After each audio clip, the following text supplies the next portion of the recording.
Viewers, campus to career की एक और एपिसोड के साथ हाजिर हैं।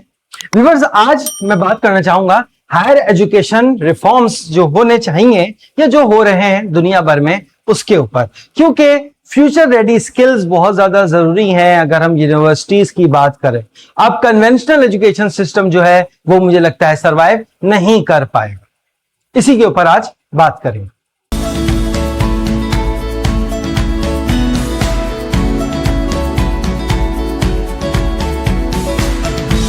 पिछले दिनों मेरी नजर से एक खबर गुजरी सोशल मीडिया पे, उसको मैं थोड़ा सा पढ़ता हूं। खबर तो बहुत लंबी है और फिर उसके बाद बात स्टार्ट करता हूं। खबर कुछ इस तरह से थी कि चीन ने पिछले चंद सालों में अपनी यूनिवर्सिटीज के 12,000 से ज्यादा प्रोग्राम खत्म या मुअत्तल कर दिए। फिर उसकी पूरी डिटेल है और बहुत सारी इसमें जो है एक लंबी टेक्स्ट लिखी हुई है। पुरानी तर्ज की management, engineering, sciences, basic sciences, इनको खत्म कर दिया गया। इस तरह की बहुत सारी बातें लिखी हुई थी। फिर जब इस खबर को मैंने तहकीक की तो अगेन पता यह लगा कि इसमें भी अल्फाज की बहुत ज्यादा हेरा फेरी मौजूद है। न्यूज ये नहीं थी कि 1200 से ज्यादा प्रोग्राम खत्म या मुअत्तल कर दिए, बल्कि न्यूज कुछ इस तरह से थी, जो असल न्यूज थी कि 2021 से 2025 तक के ड्यूरेशन में चाइना ने बाकायदा तहकीक करके 1260 प्रोग्राम या तो अपग्रेड किए हैं या उनको टर्मिनेट कर दिया है या उनको होल्ड कर दिया है। जो अपग्रेड वाली टर्म थी वो उस खबर से हटा दी गई और यहीं से शुरू होता है मिसमैनेजमेंट का एक बहुत बड़ा तूफान। और यहीं से शुरू होता है एक ऐसा एक सिस्टम जो चाहता है कि यूनिवर्सिटीज खत्म कर दी जाएं, यूनिवर्सिटीज में फर्दर एजुकेशन को प्रमोट ना किया जाए। खबर क्या थी? खबर यह थी कि 5 सालों में तहकीक करके फ्यूचर रेडी स्किल्स को स्टडी करते हुए, फोर्स करते हुए, चाइना बेसिकली रीअलाइन कर रहा है अपने हायर एजुकेशन सिस्टम को। कुछ डिपार्टमेंट मर्ज हुए हैं, कुछ डिपार्टमेंट बाइफरकेट भी हुए। देखिए, सवाल यह है कि क्या हमें मुस्तकबिल में असातिज़ा की जरूरत नहीं पड़ेगी? तो इसका जवाब है पड़ेगी। क्या हमें इंजीनियर्स की जरूरत नहीं पड़ेगी? तो इसका जवाब है पड़ेगी। क्या हमें डॉक्टर्स की जरूरत नहीं पड़ेगी? इसका जवाब है पड़ेगी। क्या हमें सोशल साइंटिस्ट, लॉ के माहिरीन की जरूरत नहीं पड़ेगी? तो इसका जवाब भी है पड़ेगी। क्या हमें साइकोलॉजी की जरूरत नहीं पड़ेगी? तो इसका जवाब है पड़ेगी। क्या हमें लैंग्वेज ट्रांसलेटर्स की जरूरत नहीं पड़ेगी? तो इसका जवाब है पड़ेगी। लेकिन इन सब की स्किल सेट एक्चुअली चेंज हो जाएंगी, इन सब के ट्रीटमेंट के टूल्स चेंज हो जाएंगे। भाई, खतो किताबत भी तो पहले कबूतर से होती थी, तो क्या खतो किताबत खत्म हो गई? नहीं, बल्कि उसको रिप्लेस कर दिया डिजिटल मीडिया ने, इलेक्ट्रॉनिक मीडिया ने, हाई स्पीड मीडिया ने उसको रिप्लेस कर दिया। तो बस यही तमाम चीजों के साथ होने जा रहा है और यही असल में यूनिवर्सिटीज को करना चाहिए। चाइना की भी मिसाल इसी तरह से कि China is not closing the programs, वो उसको रीअलाइन कर रहे हैं, रिस्ट्रक्चर कर रहे हैं, रीशेप कर रहे हैं। इसके अंदर एआई, इसके अंदर रोबोटिक्स, इसके अंदर साइबर सिक्योरिटी, इसके अंदर बिग डेटा एनालिटिक्स और इस तरह की डिजिटलाइजेशन को लेके आ रहे हैं। चाहे वो कोई कल्चरल डिग्री हो, चाहे वो कोई आर्ट्स और ह्यूमैनिटीज की कोई लैंग्वेज की डिग्री हो, चाहे वो कोई डिजाइन की डिग्री हो, चाहे वो कोई मेडिकल का प्रोग्राम हो, चाहे वो कोई इंजीनियरिंग का प्रोग्राम हो या कोई मैनेजमेंट एंड एडमिनिस्ट्रेटिव साइंसेस का प्रोग्राम हो। और मैंने सोचा कि चाइना ही क्यों, देखते हैं पूरी दुनिया में क्या ट्रेंड चल रहा है। तो मैंने अगेन थोड़ा सा गूगल किया और नजर यह आया कि ये ट्रेंड तो पूरी दुनिया में ही और ऑब्वियस सी बात भी ये चल रहा है। कुछ मिसालें मेरे साथ सामने आई। सिंगापुर के अंदर जो हायर एजुकेशन है उसके तमाम डिसिप्लिन, अब ये जो डिजिटलाइजेशन है, एआई है, डेटा इंटीग्रेशन है, डिजिटल ट्रांसफॉर्मेशन है, डिजिटल इकोसिस्टम है, is not restricted to computer science. जिस तरह से communication is the integral part of every subject, तो डिजिटलाइजेशन भी is an integral part of every subject. अब सिंगापुर में इस वक्त क्या हो रहा है? सिंगापुर एग्रेसिवली काम कर रहा है, अपनी तमाम डिग्रीज को इंटीग्रेट कर रहा है with AI, data analytics, advance manufacturing, life long learning systems, industry linkages etcetera etcetera.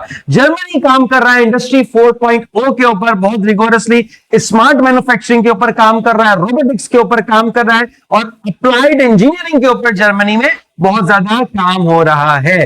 तो एजुकेशन, जर्मन कहता है कि education must be connected with the industry revolution. तो बहुत जबरदस्ती अप्रोच है। फिर यूके में गए हम और यूके को देखा तो वहां पे ग्रेजुएट एम्प्लॉयबिलिटी स्किल्स के ऊपर बहुत सारा काम हो रहा है, इंडस्ट्री रेवोल्यूशन पे भी वहां काम हो रहा है। इसी तरह से मैनेजमेंट में जो है ना आरओआई से रिलेटेड डिजिटलाइजेशन कैसे हो सकती है, फाइनेंस और फिनटेक के ऊपर बहुत ज्यादा वहां पे काम हो रहा है। मैं ऑस्ट्रेलिया भी गया यानी कि गूगल के थ्रू, और ऑस्ट्रेलिया जाके देखा तो they are rigorously integrating their curriculum, their academia with cyber ecosystem, specially cyber security, health sciences को डिजिटलाइजेशन कर रहे हैं, डिजिटल टेक्नोलॉजीज के ऊपर काम कर रहे हैं और डेटा साइंस के ऊपर काम हो रहा है। यूनाइटेड स्टेट्स जब जाके देखा तो पता ये लगा कि they are more focused to integrating the skill development along with the degree, degree के साथ स्किल्स को बहुत ज्यादा इंटीग्रेट कर रहे हैं। पोर्टफोलियो डेवलपमेंट के ऊपर बहुत ज्यादा काम हो रही है, कर रहा है यूनाइटेड स्टेट, और इसी तरह से एक्सपीरियंशियल लर्निंग के ऊपर बहुत ज्यादा रिगोरसली यूकेएस में भी काम हो रहा है। तो same goes with all other nation including Pakistan. हमारे एचईआई को भी जरूरत है, एचईसी को भी जरूरत है, चाहे वो सिंध एचईसी हो, अगर मैं सिंध स्पेसिफिकली बात करूं, चाहे वो फेडरल एचईसी हो, कि जितनी भी डिग्रीज हैं, चाहे वो उर्दू लैंग्वेज का डिपार्टमेंट है, चाहे वो पर्शियन लैंग्वेज का डिपार्टमेंट है, चाहे वो विजुअल स्टडीज का डिपार्टमेंट है, या कोई अप्लाइड या मैनेजमेंट साइंसेस का डिपार्टमेंट है, इट शुड गेट अपग्रेडेड। जिस तरह से चाइना ने 5 साल की पॉलिसी बनाई from 2021 to 2025 and they close some program, they merge some program. एक दो छोटी सी मिसालें आपको देता हूं।